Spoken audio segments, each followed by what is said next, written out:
శ్రీకాకుళం నగర కార్పొరేషన్ పరిధిలో గల స్థానిక 7 రోడ్ల జంక్షన్లో చంద్రన్న కార్మిక చైతన్య యాత్ర టీఎన్టీయూసీ రాష్ట్ర అధ్యక్షులు గొట్టుముక్కల రఘురామరాజు ఆధ్వర్యంలో జిల్లా పార్లమెంటరీ తెలుగుదేశం అధ్యక్షుడు కూన రవికుమార్, శ్రీకాకుళం టీడీపీ యువ నాయకులు మరియు ఉమ్మడి శ్రీకాకుళం జిల్లా సర్పంచుల సంఘం అధ్యక్షుడు గుండు శంకర్ పాల్గొన్నారు. రాష్ట్రంలో మళ్లీ రామరాజ్యాన్ని నెలకొల్పేందుకు కార్మికులంతా కంకణబద్దులవ్వాలని అన్నారు.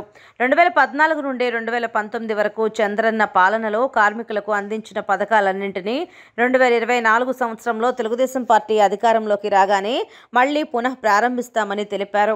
వైసీపీ ప్రభుత్వంలో కార్మికుల కష్టాలను పట్టించుకునే నాదుడే కరువయ్యాడని, కార్మిక ద్రోహి వైసీపీ ప్రభుత్వాన్ని ఇంటికి సాగనంపడానికి చంద్రన్న కార్మిక చైతన్య యాత్ర టెక్కలి నుంచి రాష్ట్రంలోని 25 పార్లమెంట్ల పరిధిలో 92 నియోజకవర్గాల్లో కొనసాగిస్తున్నామని, కార్మికులంతా తరలివచ్చి కార్మిక చైతన్య యాత్రను విజయవంతం చేయాలని కోరారు.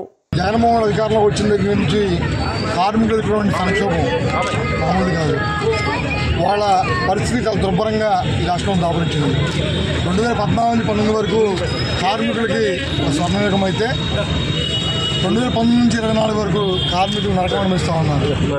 అదేవిధంగా భవన నిర్మాణ కార్మికులు తీసుకోండి, రవాణా కార్మికులు తీసుకోండి, ఆశా వర్కులు చూసుకోండి, అంగన్వాడీ వర్కులు చూసుకోండి, మున్సిపల్ వర్కులు చూసుకోండి, అన్ని వర్గాల కార్మికులు ఈ రాష్ట్రంలో 1,53,00,000 మంది కార్మికులు ఉన్నారు. అందరూ కార్మికులు ఇవాళ ఇబ్బంది పడుతూ ఉన్నారు. కేవలం జగన్మోహన్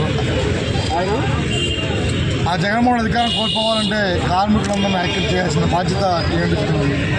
వాళ్ళని చైతన్యపరిచి చంద్రబాబు గారి నాయకత్వం తెలుగుదేశం పార్టీని జనసేన కలిసినటువంటి జనసేన తెలుగుదేశం పార్టీని అధికారం తీసుకురావడం కోసం టీఎన్టీసీగా కార్మిక చైతన్యపరచడం యాత్ర చేస్తూ ఉన్నాం. ఈ యాత్ర టెక్కలి నుంచి బయలుదేరి కుప్పం దాకా సాగుతుంది. అందులో 25 పార్లమెంట్లు 92 నియోజకవర్గాల్లో ఈ యాత్ర కొనసాగుతుంది. ఈ యాత్ర ద్వారా తెలుగుదేశం పార్టీ విజయంలో టీఎన్టీసీ పాత్ర కూడా కీలకంగా పోషించబోతూ ఉంది. రాబోయేటువంటి రోజుల్లో కార్మికులందరికీ న్యాయం చేయడం కోసం టీఎన్టీసీ ముందుని పోరాడబోతూ ఉంది. తెలుగుదేశం పార్టీ అధికారంలోకి వచ్చిన తర్వాత కార్మికులకు మేలు జరిగే విధంగా తెలుగుదేశం ప్రభుత్వం మేనిఫెస్టో పెట్టబోతామని సందర్భంగా తెలియజేస్తూ ఉన్నాం. అదేవిధంగా మా యువ నాయకుడు నారా లోకేష్ గారు కూడా యువకులం పాదయాత్రలో అనేక హామీలు ఇవ్వడం జరిగింది. రాష్ట్ర ప్రభుత్వం వల్ల కార్మికులకు జరుగుతున్న అన్యాయంపై వెలుగెత్తి చాటడానికి టీఎన్టీయూసీ ఆధ్వర్యంలో రాష్ట్ర టీఎన్టీయూసీ అధ్యక్షులు గొట్టుముక్కల రఘురామరాజు గారు, అలాగే ఉత్తరాంధ్ర ఇన్ఛార్జ్ లెనిన్ గారు ఆధ్వర్యంలో జరిగిన ఈ ర్యాలీకి టెక్కల నుండి కుప్పం వరకు చేపట్టడం జరిగింది. ఇది 28 రోజుల పాటు జరుగుతుంది. దీనికి ఈరోజు శ్రీకాకుళంలో పెద్ద ఎత్తున కార్మిక సోదరులందరూ బ్రహ్మరథం పట్టడం జరిగింది.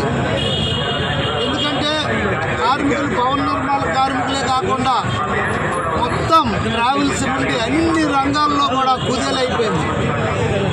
కనుక మళ్ళీ మనం బాగుపడాలంటే, మన భవిష్యత్తు బాగుపడాలంటే నారా చంద్రబాబు నాయుడు గారు ప్రభుత్వం రావాలి, తెలుగుదేశం ప్రభుత్వం రావాలి. నారా చంద్రబాబు నాయుడు గారు మళ్ళీ అవసరం ఉంది. కనుక కార్మిక సోదరులందరూ సంఘటితమై మళ్ళీ కష్టపడి తెలుగుదేశం ప్రభుత్వం రావడానికి కృషి చేయాలని నేను కోరుకుంటూ సెలవు తీసుకున్నాను.